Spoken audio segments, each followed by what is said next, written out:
escucha? Se escucha. Pues nada, tenemos ahora una mesa para hablar de cómic y divulgación. El cómic es una cosa que nos gusta mucho a los que estamos en esta mesa. Entonces voy a presentar a las personas que nos acompañan. Juan José Gómez Cadena, Juan Manuel García Ruiz y Panchuley, que es tu nombre artístico, ¿no? Sí. Francisca Cárcamo. Sí. Y bueno, tengo a dos de los mejores científicos que hay en nuestro país, tanto a Juanjo como a Juan Manuel, que bueno, para mí son los dos una inspiración, que los he conocido gracias a Jotdown y que bueno, son los dos de las personas que más en mérito tienen no solamente su trabajo como investigación, sino que además están en la vanguardia de la divulgación, que es una cosa que me parece fascinante, porque siendo multipremiados, teniendo muchísimo dinero los dos de la Unión Europea que reconoce sus investigaciones, además se involucran constantemente en la divulgación.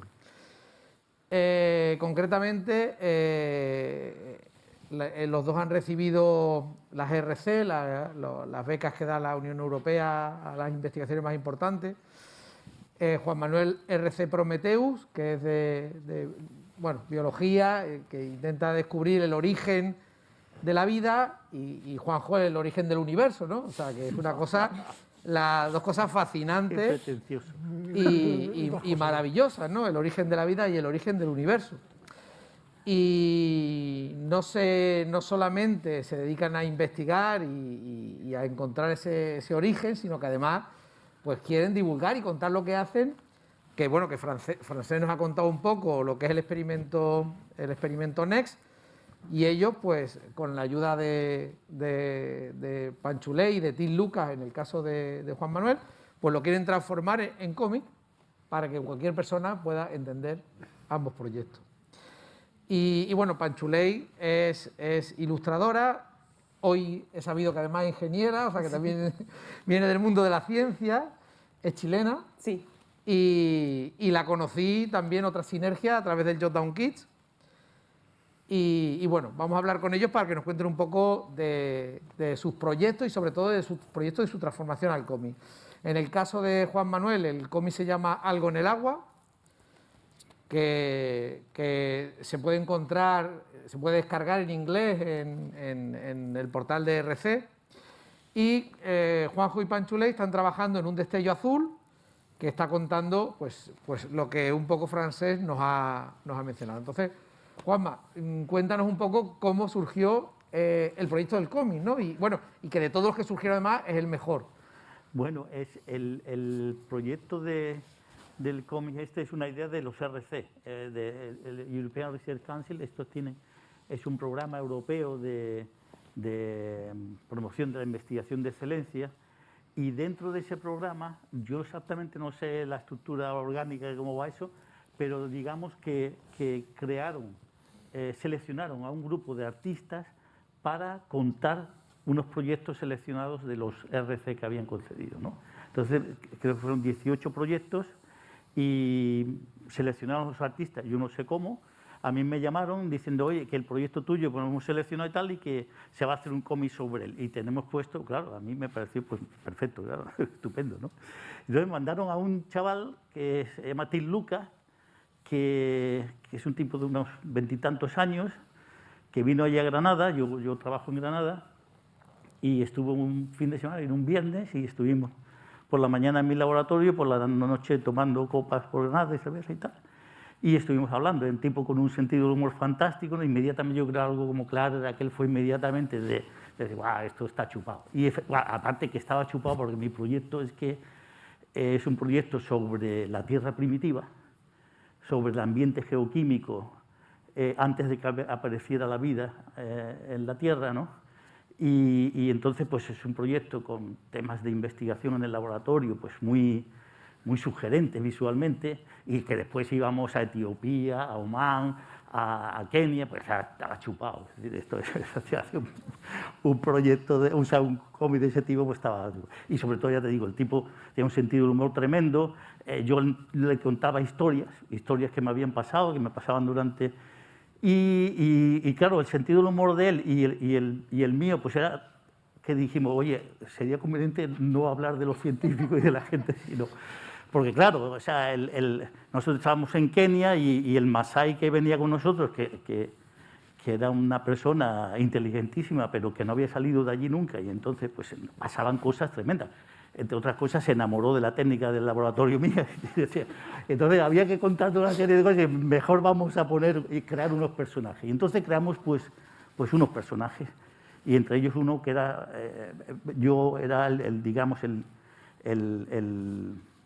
jefe de la misión, pues es científico que se llama Tomás de Arce, que yo ya lo había utilizado para contar cosas en mis temas de divulgación. Y fue todo muy fácil, o sea, muy fácil, visto desde mi punto de vista, que es el de científico. Desde el punto de vista ilustrador, claro, creo que fue mucho más fácil, porque lo que yo he aprendido con esto es que el trabajazo que lleva el tema de los ilustradores es tremendo, ¿no? Es tremendo, ¿no? Y fue muy divertido, fue todo muy fácil, sí. Y de hecho vamos a hacer otro cómic ahora. Y Juanjo, en tu caso, pues conociste a Panchuley y estáis trabajando conjuntamente en un destello azul que es precisamente en contar un poco el proyecto NET. Contarnos los dos cómo es ese proceso, ¿no? Y ese trabajo conjunto. Sí, a ver, yo voy a decir que hay una relación interesante, hay una equivalencia entre físicos y químicos, guionistas y dibujantes. El físico es al químico el tipo que dice, oye, que no quiero hacer esto, no tengo ni idea. El químico dice, no te preocupes que yo te lo hago. El guionista es el que le llega al dibujante, oye, que yo quiero expresar esto, no tengo ni idea. El dibujante es el que dice, no te preocupes, yo te lo hago. En este proyecto tengo a mi izquierda a Panchuley, que yo le llego y le barbuteo, oye, que no sé qué, que esto, que yo no sé qué, y ella dice, no te preocupes, te vuelve al cabo de unas semanas con unas imágenes preciosas donde ha entendido primero lo que tú quieres decir cuando tú no lo entendías, pero ya sí, afortunadamente. Y lo segundo, lo ha puesto, como has contado tú de manera que me ha impresionado, ha conseguido contarlo con elipsis. Te ha puesto una secuencia de viñetas en las que te ha contado lo que te cuenta y lo que no te cuenta, que es todavía más importante. Eso es exactamente equivalente a la experiencia que estamos teniendo con los químicos, donde llegas y dices, oye, que yo... Y 2 semanas después dices, ay, no, pero necesito mucho tiempo para hacer esto, una semana. Los físicos de particular necesitamos 20 años. Y a la semana te viene con unas moléculas y dice, pero si te esperas una, te vengo con otra, ¿no? Y te avanzan los problemas. Bueno, yo estoy teniendo la enorme suerte de estar rodeado de gente que yo barboteo y ellos entienden lo que quiero decir, lo hacen, avanzan los problemas y yo pues nada más que tengo que sentar y decir, pues qué bien, pues voy a seguir balbuceando. Es lo que hago básicamente, balbucear cositas. Panchuley, tu experiencia con el cómic científico. Ha sido genial, como tú mencionaste, que bueno, no hemos podido ver poco por el tema pandémico, pero hoy día los conocí en persona y hemos tenido largos correos durante el año. Yo trabajé durante 7 años proyectando piezas mecánicas para extraer el cobre que actualmente se utiliza para hacer el experimento Next. Y hace 7 años me dedico tiempo completo a la historieta y a la edición de ella. Y es una locura porque le había dado muchas vueltas. Y cuando llega la propuesta de dibujar esta historieta, para mí fue fascinante porque creo que es una pasión también que tengo por ahí, la ciencia, a pesar de que he renegado a veces de ella y a veces no, pero me gusta muchísimo. Y también me ha hecho ser parte de una forma también en el mundo, porque el arte también tiene sus cosas, ya buenas y malas, no hay nada bueno y mal, no hay nada blanco y negro en el mundo. Entonces, la parte científica siempre me ha acompañado para poder, de alguna forma, aterrizar todas las locuras como artísticas, tanto mía como de otros con los que he trabajado. Entonces, cuando llegan los guiones de Juan José, para mí han sido como sumergirme en una de estas piscinas de pelota y jugar y entender. A veces me demoro un poquito más porque me pongo a estudiar y esas cosas. Quiero entender lo que de alguna forma también se está transmitiendo. ¿Qué dice este tío? Pero ha sido genial, la verdad. Y ha sido también muy fácil y como, no sé, siento que la humildad de grandes personas como ellos es como muy impactante. Porque también me ha dado libertad, pero también me va diciendo y me va explicando. Y eso es muy bonito, como de alguna forma, así como conocimiento que hemos compartido en la creación mutuo y es genial. Me gusta mucho. Sí. Hay una cosa que me resulta fascinante, que un poco la he introducido antes, y es que, bueno, cuando nosotros pensamos en un científico de alto nivel, de alguien que está trabajando en el CERN, pues como una persona aburrida, excéntrica, que de alguna manera no está conectada con lo que pasa cada día, ¿no? Sin embargo, tanto Juanma como Juanjo, a la hora de trabajar estos cómics, pues te encuentras sobre todo cosas muy divertidas que no te esperas, ¿no?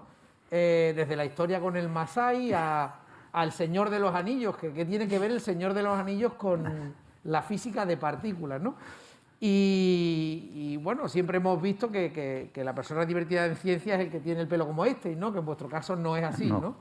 Y entonces, bueno, yo quiero que me contéis un poco cómo podéis mantener esa ilusión por la ciencia, esa ganas de contar cosas, esa imaginación, y si os ha causado alguna vez problemas en el mundo de la ciencia el que seáis tan libres a la hora de contar las cosas de esa forma tan transversal.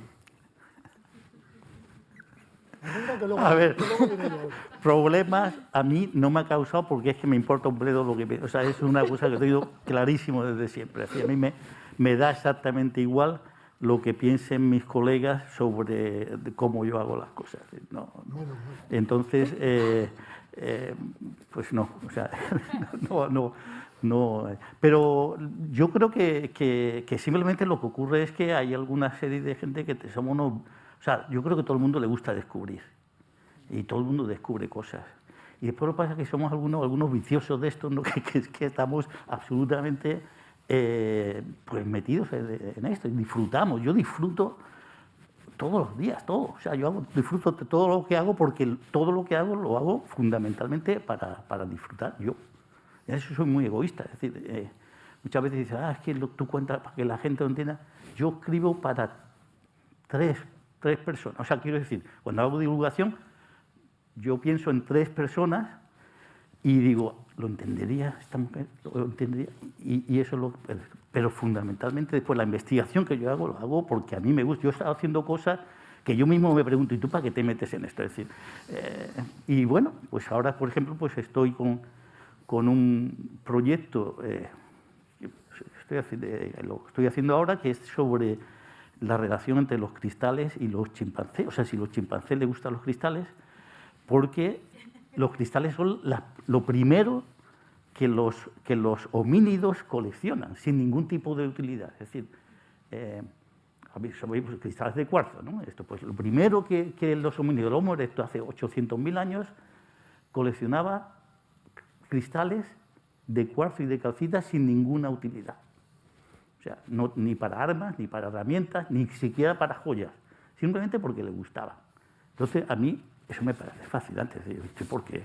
¿Por qué ocurre esto? Entonces, pues, elaborar una teoría ahí que hablando de colegas, pues un colega que decía, pues, está alguien luchando en el borde de la ciencia, diciendo, Juanma, ¿qué te está pasando? Un poquito a ver a dónde vas con este tipo de investigación. Pues yo estoy con eso y ahora pues lo que estoy haciendo con una serie de chimpancés, tratar de descubrir si esta gente también ya tenían esa pasión por los cristales, es decir, ya tenía esa seducción, ¿no? Si existía esa seducción. Yo me meto en ese tipo de cosas porque me encanta, y punto. Es decir, pero no está con el RC, que es de otra cosa. Bueno, más o menos de lo mismo todo es lo mismo, todo está relacionado. Juanjo. Bueno, yo creo que la culpa de que me haya llevado por estas cosas la tienen 2 personas, o vamos a decir que una persona y otras 3. La primera persona culpable de esto es mi padre, porque me compraba, desde que yo tenía 7 años, todos los domingos, un TVO del Capitán Trueno. Alguien que lee un TVO del Capitán Trueno todos los domingos desde los 7 años está condenado, necesariamente condenado a escribir un cómic alguna vez en su vida. Es inevitable. La segunda responsable es una combinación de mi mujer y mis hijos.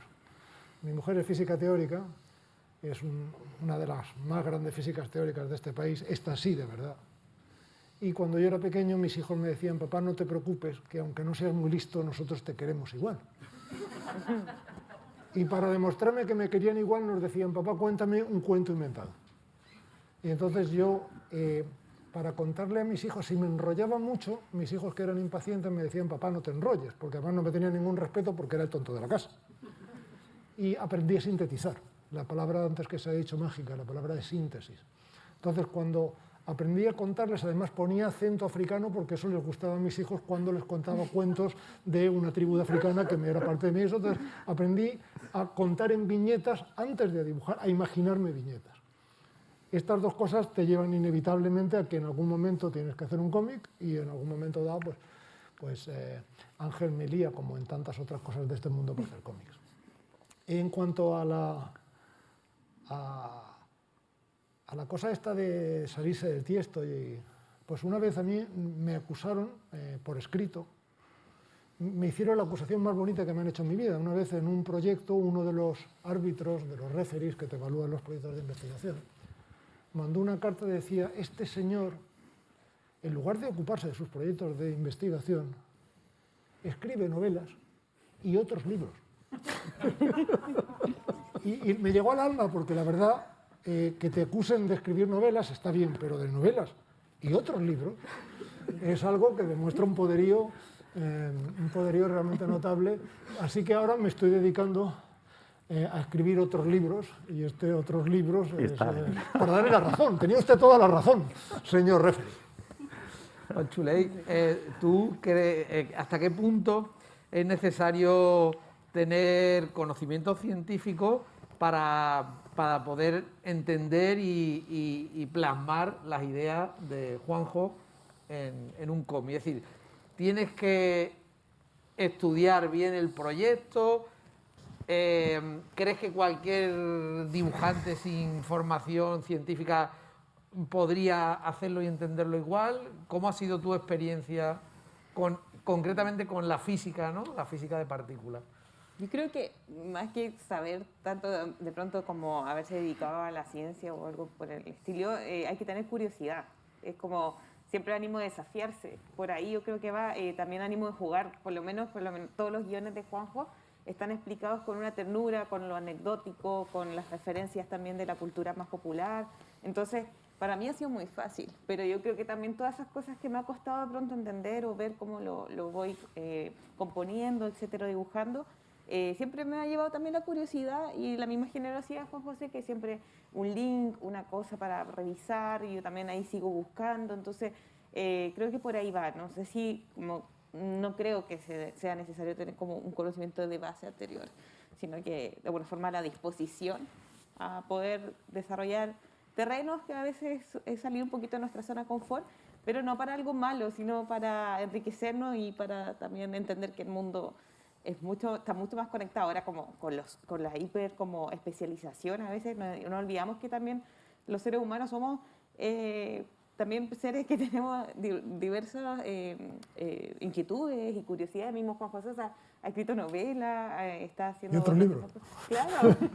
Entonces, es que eso es muy interesante, como ese juego, finalmente, o lo que hablaba hace un momento cuando conocí a Manuel, me decía, por ejemplo, que él no creía que tenía que ser algo aburrido ni duro, sino que había que tener también una narrativa con lo anecdótico, y eso es lo que también hemos estado haciendo con Juan José. Entonces, eso ha sido muy fácil. Hay otra cosa que tienen ellos dos en común que me resulta curiosísima, ¿no? Aparte de que los dos llevan RC, que los dos... Bueno, Juanjo tiene la Synergy y Juan Manuel se ha quedado a la puerta de la Synergy, ¿no? Los dos además en el mismo año. Los dos buscan el origen del universo y el origen de la vida, y sin embargo los dos están ahora en un momento, dentro de las miles de cosas que hacen, en un momento paralelo. Juan Manuel acaba de contar que está con los chimpancés y los cristales, o sea, va al origen, y Juanjo está trabajando en otro cómic, que no sé si es secreto oficial o no, que es sobre los neandertales. Con lo cual me lleva a que estáis los dos en un momento filosófico, ¿no? De dónde venimos, a dónde vamos. Estoy a la vez intentando encontrar el inicio del universo, pero también el origen del ser humano. Los dos, ¿cómo en este momento? ¿Hay que llegar a los 60 para pensar en eso? ¿O cómo va? Yo no conocía que estaba también... Cuenta. Es un chivato. Sí. No, yo creo que, a ver, ese tema es que es un tema fantástico. Es un tema, es que yo soy cristalógrafo, me considero cristalógrafo. Y entonces la cristalografía es que tiene un impacto enorme sobre prácticamente todo. Es decir, es una ciencia transversal que es la ciencia que más premios Nobel ha dado. Porque realmente se aplica a todo, aunque no se puede estudiar en ningún lado, es decir, no se estudia cristalografía. A mí cuando hacemos el concurso de cristalización con los niños y tal, ¿qué hay que hacer para estudiar cristalografía? Pues nada, o sea, no, yo sé, búscate la vida, no, es un problema. Bueno, o no es un problema.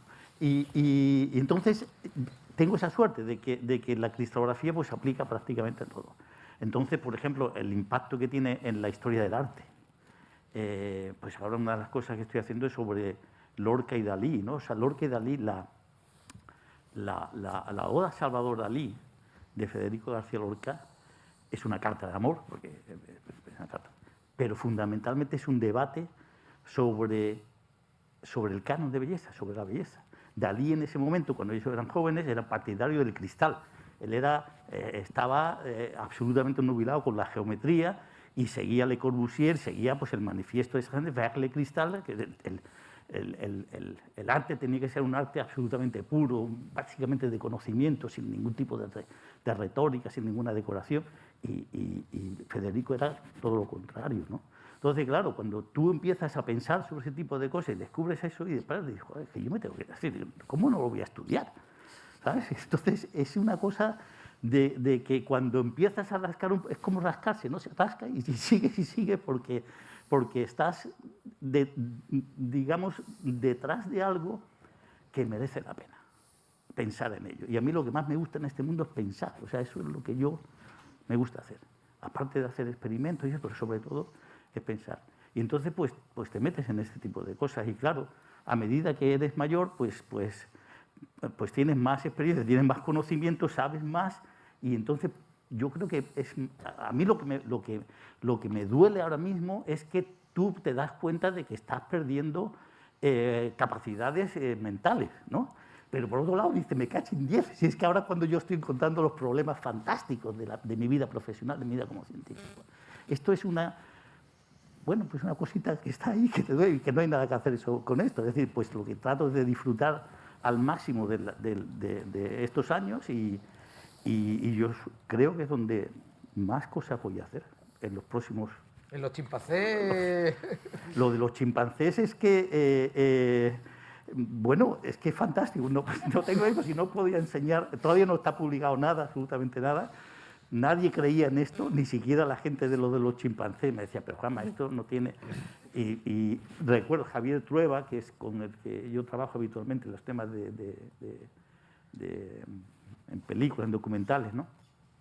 Este estaba allí y decía, no va a pasar nada, Juanma, ya va a pasar, ya verás. Porque eran varios experimentos. Uno de los experimentos era, construimos una base para tener un cristal. 2001, una odisea del espacio. ¿Os acordáis de esa película?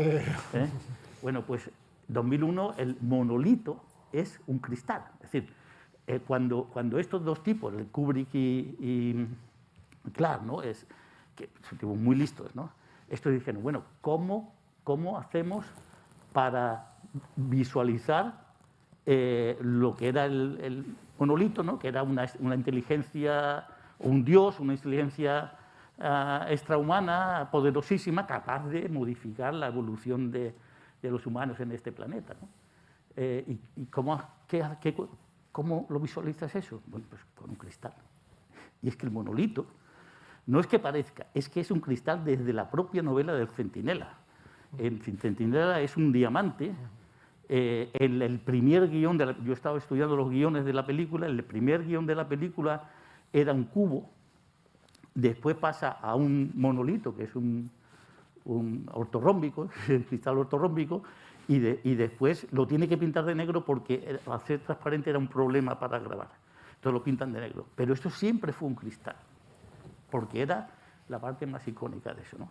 Y entonces, bueno, pues el experimento ya es eso, le ponemos un cristal, le ponemos una piedra del mismo tamaño en el mismo soporte, la piedra es informe, el cristal es un cristal, porque el cristal, la propiedad que tiene morfológica es que son absolutamente singulares, no hay nada igual en la naturaleza, ¿no? Y entonces abríamos las puertas, llegaron los chimpancés y era, pues, Y grabar. le gustaron los cristales. Les gustan los cristales, pero descaradamente.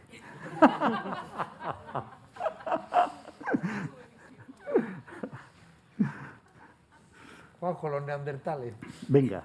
Bueno, digamos que esto tiene un origen que es, en un momento dado, doy con una imagen que son unas manos dejadas en una pared.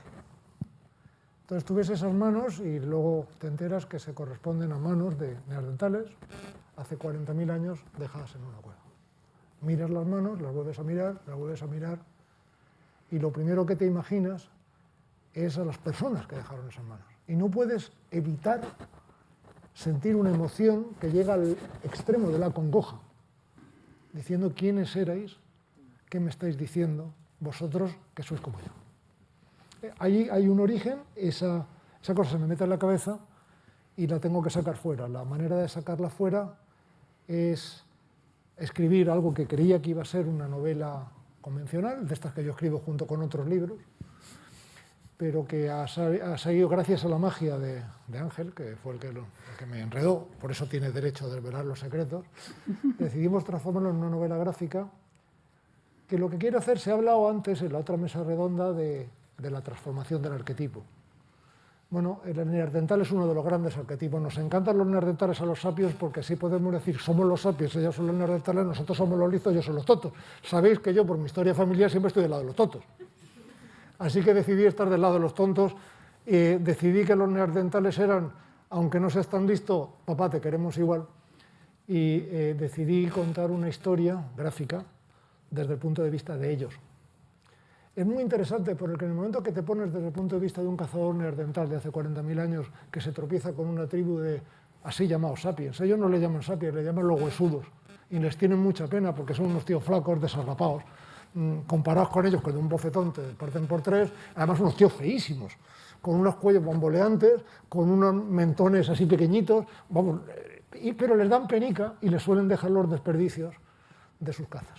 En el momento que vi esa imagen, vi que había una historia que contar, rompiendo un arquetipo, poniéndose del lado de los tontos, que no son tan tontos, y intentando explicarme esa imagen fundamental, esas manos dejadas en la pared, esa congoja que te dice, hace 40.000 años nosotros, igual que tú, estuvimos aquí.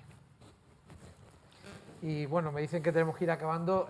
Panchuley, Juanjo y Juanma, ya quiero que me recomendéis cada uno, que recomendéis al público un poco un cómic científico, histórico, de divulgación que realmente os haya influido, en tu caso, en tu estilo, o incluso que te haya cambiado la forma de pensar, que haya sido un cómic clave para tu vida.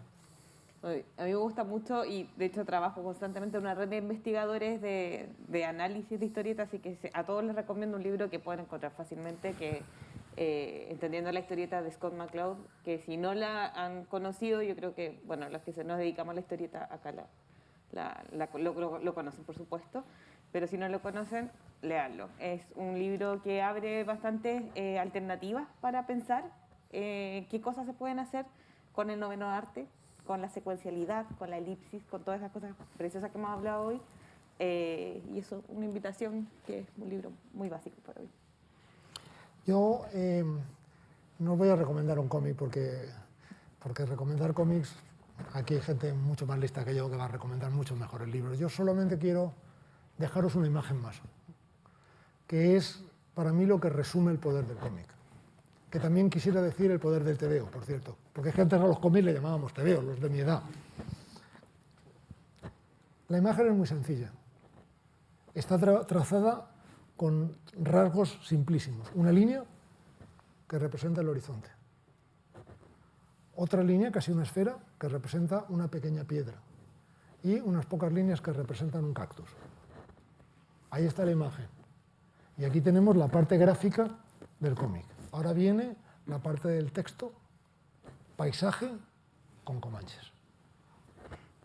Tacharlo.